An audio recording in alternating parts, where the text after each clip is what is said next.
What's going on, my dudes? Chensley11 here, and welcome back to another episode in the A to Z series. Today, we have a special episode. It's the first time that a champion, while making this series, has had a rework. So in today's episode, we're going to be showing you how to play Dr. Mundo Top 4 Beginners. So we're going to be going through the Dr. Mundo runes, his build, and his new abilities. So this is the Dr. Mundo Season 11 rework. So I've obviously already covered Dr. Mundo, but this was prior to his rework. So you'll be able to find that in this playlist. But this is the rework Dr. Mundo. So hopefully we're going to have a little bit of fun with this game. And I think the rework in general is very, very cool. I think his new aesthetics are excellent. I think the art is excellent. The VO is really, really good. The voiceovers. And I think his abilities are just enough different to make him a bit more interesting to play, but very similar that if you used to play Dr. Mundo, not much has changed. We did get an early flash off the Mordekaiser. So yeah, basically, before we get into the runes and whatnot, we're going to quickly just explain. Obviously, you take Teleport. We're going to go Doran's Shield and a Potion Star, and we're going to get into the runes that I've taken today. Now, there are a couple different runes you can go. I've gone more of the tank runes, the traditional Dr. Mundo runes, which is Grasp of the Undying. What else did we take?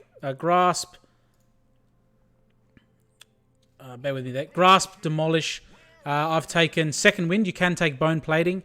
And we took Overgrowth.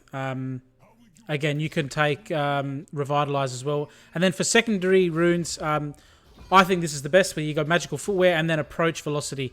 Now, Approach Velocity, if you're familiar with Dr. Mundo, how he used to work with his Cleaver, it means that you get bonus movement speed towards a slowed enemy. So excellent if you hit your Q, you can follow them up really quickly with an auto attack. So I think they're the best runes. You can also go Fleet Footwork, I think is a nice rune. People are taking these days a little bit more aggressive. But I think this will be the default tank Dr. Mundo runes, and I think they're going to be good and they'll serve you well. And don't forget that even though these are tank runes, Dr. Mundo actually does a surprising amount of damage. Absolute shitload of damage. So we'll go through that in his abilities in a moment. But first, just want to go over the build quickly. I'll throw it up on the screen. We are going Sunfire Aegis into Plated Steel Caps and then Warmogs as well. And now that's the default runes. The particular boots that I took in this game is obviously matchup dependent, right? So into a Mordekaiser Lux, and then they also got a Shaco bot. I wouldn't be surprised if, or I hope I went for Merc Treads. We'll see let's see how good my decision making is. And you can see already Mordekaiser's getting pretty chunked out here. And thanks to the passive, we get a quick flash before we get into the abilities. We get a nice first blood there, showcasing a little bit of what Dr. Mundo can do in lane, despite building tank. And I know we haven't got any items. We're just level 3, obviously, no items. But we have gone the defensive item, missed the cannon there, but that's okay. Quick mention on the maxing before we get into the ability specifically. We're going to go Q max. We're going to take that level 1. Then we're going to go E max. We're also going to take that level 2 and then W max to finish. Obviously taking a point into your ultimate whenever you have the opportunity to. So we're going to go straight away into the new Dr. Mundo's abilities. And I think they are quite exciting, and I really specifically like the way he looks, and I love the way what he says, his voiceovers. I think they're really cool. So his first ability, the new ability, or his passive, is called Goes Where He Pleases. So it has kind of two parts. Basically, the first part is Dr. Mundo regenerates an additional 2% of his max health every 5 seconds. So he just generally regenerates health, similar to what it used to be, I believe. However, there's a second part to his passive that's actually really, really strong, in my opinion. Nocturne 1v1ing the late game Kha'Zix, which is excellent. We can get a nice early kill there. Thumbs up to the jungler for getting a nice kill. The second part of his passive is actually really, really strong, and I love it. Dr. Mundo periodically gains a buff that makes him immune to crowd control. So you see Dr. Mundo right now, when I show him on the screen, see the purple border? That's how I keep track of it.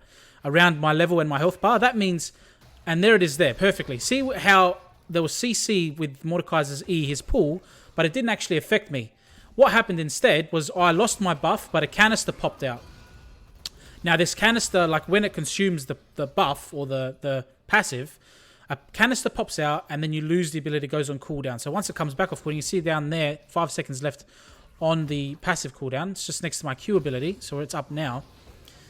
So that means now I can ignore another CC. But what actually happens is a canister pops out of Dr. Mundo and it costs 7% of his maximum health. Now, the canister goes on the floor, and you can run over to it to pick it up, and you regain 8% of your maximum health. So you can actually heal a little bit from the ability. But the best part about it is the immunity to crowd control, right? Now, this makes it a little bit interesting with your build choice. Obviously, Merc Treads gives you magic defense or magic resist. But a big part of, and there's the canister on the ground there. So if you run up to that, you collect it, you pick up the item, and then you gain some of your health back. So you don't actually need to do anything else. You just run over to it and pick it up. Now, the enemy champion can step on it and break it as well. So you have to keep that in mind. So you want to get over to that as quickly as possible to make sure that you get that health back. Otherwise, you are taking 7% of your max health. So if you're playing against Dr. Mundo, whenever you hit him with CC, be sure to get over there and try and claim that canister before he can pick it up, because he will heal.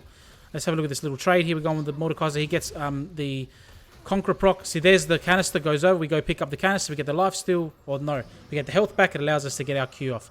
So I think that's a really, really good example of the passive and what it can do there. It actually won me that fight. I went in a little bit aggressive, despite having less health.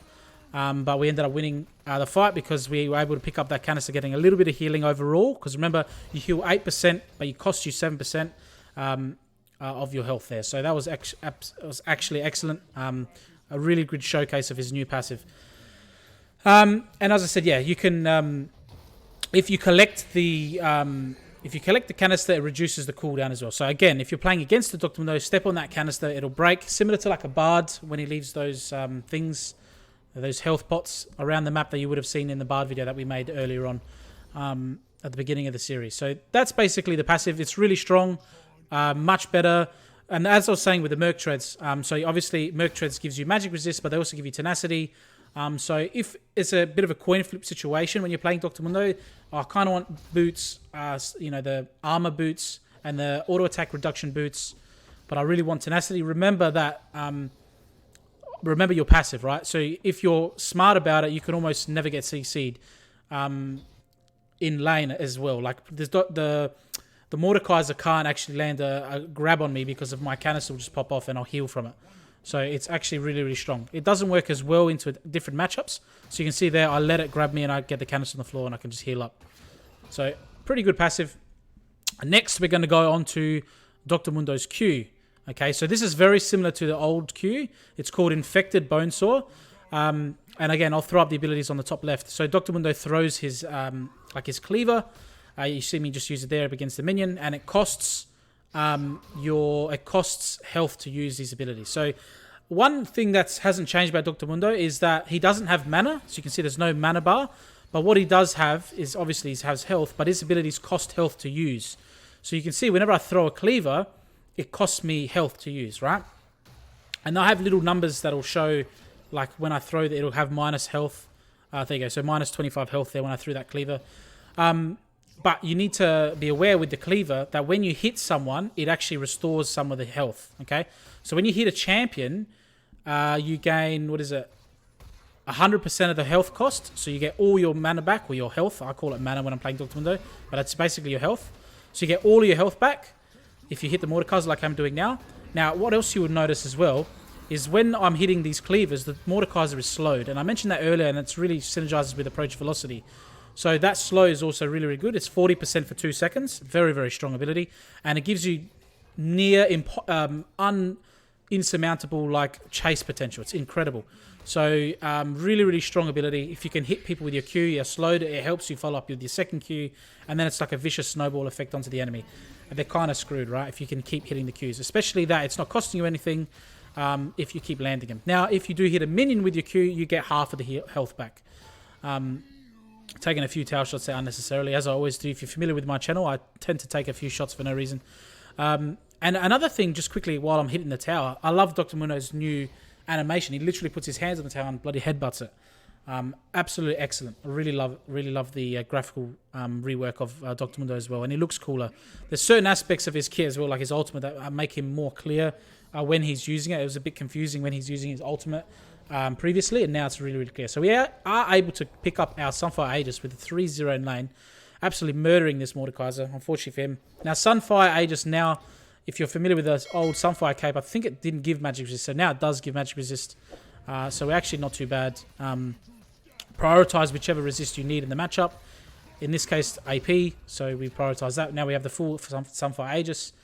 So we're actually sitting pretty well in lane, and pretty happy with the game so far. So make sure we take out this control ward. So I think that's everything I wanted to mention about the Q. It throws the axe, it hits, it slows, it does magic damage. Now the magic damage is percentage-wise on their current health. So it's actually really, really good against high health targets as well. So we're going to have a look at what we can do against this Kha'Zix. We're going to focus the Kha'Zix down. He's nice and weak. The Lux comes as well. We're just going to bail, flash over the wall. But we end up slowing the jungler down. I think I popped my ultimate in that trade as well. And now my Nocturne is around, so we can maybe go on this Mordekaiser. So he pops over the wall. I've hit him with my slows. Auto attack resets with my E, and he's dead. So we're absolutely crushing this Mordekaiser and getting our Nocturne some kills as well. So it's absolutely excellent. Okay, so now we decide we're going to go do the Rift Herald. Because we've just took out their jungler, their top laner. No, we shouldn't have too much threat. If they do come, even as a pair, we should be able to 2v2 them. If Lux comes, it might be a bit scary, but we're going to burst it out pretty quickly, especially because my cleavers do a lot of damage to the Rift Herald. So that's the Q. I'm going to take the Rift Herald. I think I'm going to use it top. So next, we're going to explain the W. You see me use it a few times. It's called Heart Zapper. So it's really cool. So Dr Mundo, if you don't know, he's like a crazy doctor, right? And there's the W going off now on the minions. So you activate it and you charge your defibrillator, sorry for the pronunciation, up for 4 seconds, dealing magic damage every 0.25 seconds, rather. So it does like a tick damage around you. So it's actually really, really good for clearing waves. You see me using it just a moment ago to try and clear the waves. We're going to have a quick look here. So the Rift Herald clears the tower. We go over to make sure we kill the tower before the Mordekaiser can actually turn this on us. If the tower's still up, it'll do a lot of damage to us. And now actually I want to make sure that we can push this Rift Herald under tower as well. So we get another proc off into the tower. And a quick mention of this, the headbutt thing. How cool is that? How he headbutts the tower. It's absolutely excellent. So we've absolutely crushed top 2 towers. We've got the Rift Herald. Me and the jungler are now pretty fed, so we can go run around and cause havoc on the rest of the map. But yeah, so you activate your defibrillator 4 seconds. It deals ticking damage. And then you store some of the damage done into like a pot, I call it, or like a damage stored, right? And then what you can do is after 1 second or after the full duration, I think it's 4 seconds, the defibrillator, like the ability pops, and it detonates the defibrillator or the charge, electrical charge around you. It goes off and does magic damage to nearby enemies. Now, if you've hit at least one enemy champion, it heals for 100% of the damage stored. So all the damage you're taking, if you've hit at least one champion with your defibrillator passive, or like the proccing electrical damage, if you recast it, like here, you just do a big heal afterwards, after you recast it. So it's actually really, really good. So what you want to do with this, obviously it's pretty self-explanatory, is you want to use your W, walk up to the enemy champions, auto-attack them. You can do auto-attack E, resets, hit your Qs, and then it'll proc, and then you'll get a lot of healing, depending on how much health you stored. So you get 100%, you only get 50% of the damage stored if you don't hit an enemy champion, okay? So you still get some healing, and we're going to go backline onto the Kha'Zix, bit of a dodgy Q from myself. I'm going to try and cancel this Lux's back. Probably could have reached it over there.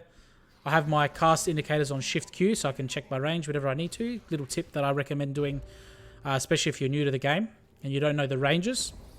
It actually helps. Sometimes some abilities you want to make sure you land. So yeah, that's what I'm doing there. So yeah, basically does passive damage, magic damage around. So Dr. Mundo, you notice, actually does a lot of magic damage. So you can see underneath the minions there, the 3815, that's how much magic damage. It's blue. The cleaver does magic damage. So if you're up against the Mundo, you're probably better off building some MR. Alright, so that's the W. Next, we're going to go on to Blunt Force Trauma, Dr. Mundo's new E. So Dr. Mundo has a passive attached to it, so he gains bonus attack damage, and this is an additional amount based on his missing health. So once you hit 70% missing health, it's maximized, so you can actually, the lower health you get, the more bonus AD you get. So you can see, as we're healing with our ultimate going, you can see our AD in the bottom left corner ticking down. That's our E's passive working down as we get more health. Alright, so we can see what we're doing in this game. We're just trying a little bit of a scrappy fight for myself. I remember this. I was a little bit in two minds to join the team or go after the Kha'Zix, but I am zoning him off my squishies, which is okay, I guess. But ideally, I probably should have gone onto the Lux and just murdered everyone. But that's okay. A little bit of zoning for myself. The Lux did turn onto the Echo and kill him, which is unfortunate. But we're just going to keep pushing top, get our minions when we can. 96, yes, so 15 minutes is like 7.5 a minute, which is actually really good. So we're doing pretty well. And you can see there, that minion went flying, kind of like a Scion's, one Scion's ability. I can't quite remember which one it is. But it's very similar. Basically, this E obviously has an active as well. So that was the passive, you get bonus AD. Now the active is that he gets a bonus on his next auto attack. And you can see there what happened. When I auto attacked that minion that was low, if the auto attack kills that minion, it sends the minion flying because you hit him with your doctor's bag, I guess. And your auto attack has an extra 50 range. It does bonus physical damage, and it scales with their missing health. So it's a really good ability. I use it as an auto attack reset, so you auto E to increase damage. And if you are executing a minion or even a champion, I have done it to a champion. I'm not sure if it's this game. You will send them flying, their corpse flying, and it does damage as it hits the other backline champion. So I think the Mordekaiser is a bit salty at this point. He's just standing next to his tower while me and the Nocturne take it. He takes me into his death realm. We take the tower out, and I'm able to come out of his death realm and just absolutely demolish. The Nocturne is absolutely cleaning up as well. So we are acting as the frontline tank. We're going to have to flash away from the Kha'Zix jump. We get tagged with the Ezra ult. Our Nocturne, we're going to have to leave him. We don't have an ultimate up, but we're going to run away. But look at that passive life health regen. Absolutely beautiful. It's like 30 per second, so it's actually insane. 15 per second. You can see once we heal up, you watch how much our AD drops from the passive of our Blunt Force Trauma as it goes away as we get back into the fountain. So 172. And once we heal up, you can see it dropping down 160, 158. So that's the passive of his E. It's kind of like Olaf, right? The lower health you get, the more damage you do. Alright, so yeah. So that hit, when you hit with the medicine bag, it sends them flying. I'll throw it up on the screen on the top left. I would have already at this point. Now, all enemies that are hit with that corpse that flies back take 100% of the Blunt Force minimum damage. So they also get tagged with a lot of damage. And it does, again, physical damage, but it's based on their bonus, based on bonus health, right? So as you scale into the game, it does more damage. So that's the E. Very, very self-explanatory, very, very simple.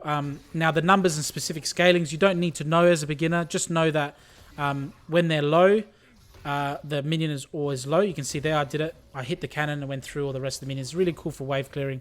Really good in team fights if you can line something up, but it's a little bit tricky to get. So you got to try and use it as the last hit if you want it to go through and do damage to people behind them. So a little bit challenging to hit. I use it as like a last hit on a minion to get to go past through damage and just get a little bit of poke beyond minions. So we can see here the Nocturne goes on to the Mordekaiser.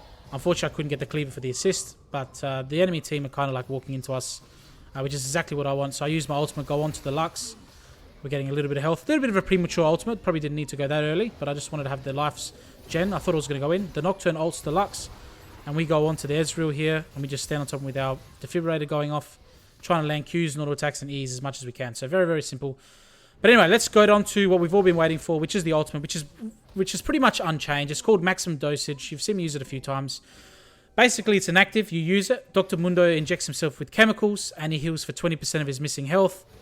And for the next 10 seconds, he gets bonus attack damage, bonus movement speed, and he gets even more health regen. Now, the health regen goes up to really astronomical numbers, especially the lower you get. So it's actually really, really good.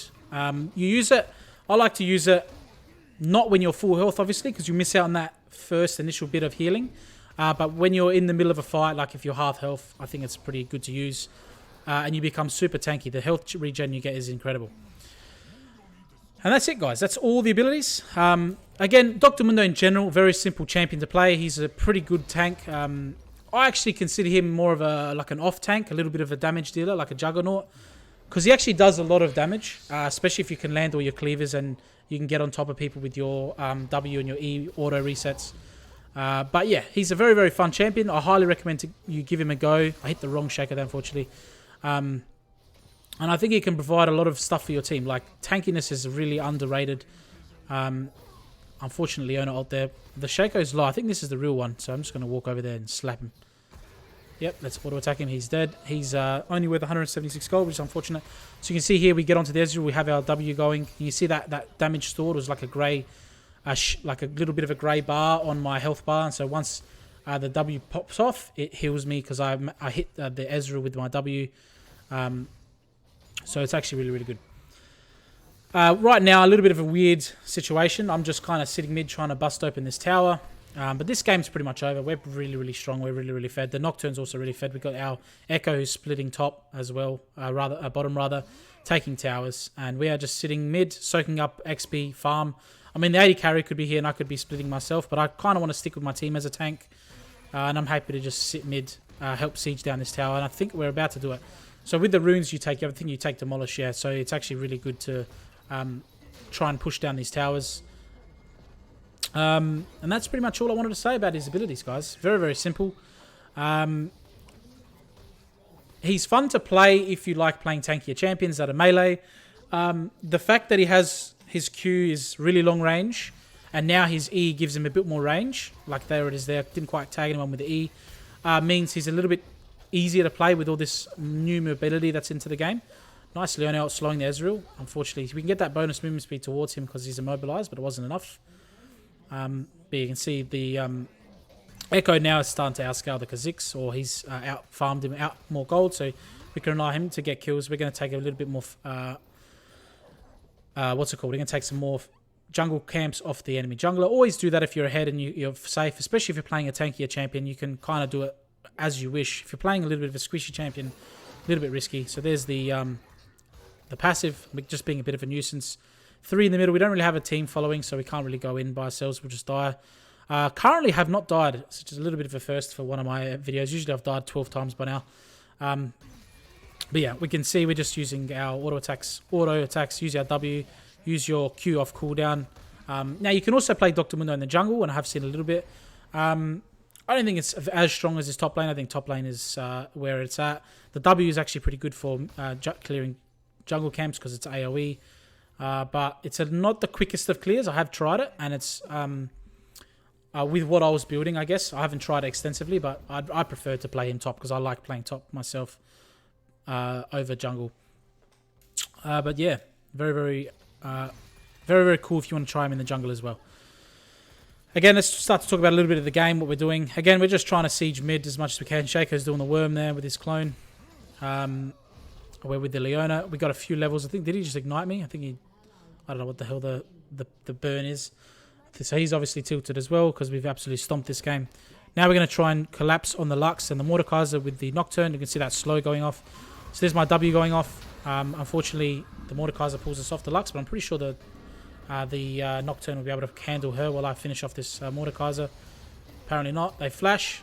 Leona ult. So we're just going to walk in nice. Leona ult. And you can see what I did there was actually pretty cool. I think I flashed in and hit my W to pop it and get the double kill, which was actually pretty cool. Leona unfortunately dies, and we're just kind of baiting towards the Nocturne. And there goes the Ezreal. Absolutely going to get destroyed once the Flea goes off. The Fear. We get exhausted by the Shaco, but our team is here as well. And we're just sitting here healing up. And this is what makes Dr Mundo super frustrating and fun to play. Frustrating for the enemy team. He just heals so much, guys. It's just insane. You think you got the Dr Mundo down. He runs away and he's got his ultimate going and he's just full health in 10 seconds. So it's really, really fun. So we can see the Shaco trying to collapse on him. And he's near us. I think that wasn't the clone. And the enemy forfeits, guys. So very, very simple. Please leave in the comment section down below what you think about Dr Mundo. And remember to like, comment, and subscribe. And I think we have Kalista coming next. So a little bit of a fun, difficult ADC. So anyway, guys, thank you guys so much for watching. Remember, at the end of the day, it is nighttime. Take it easy.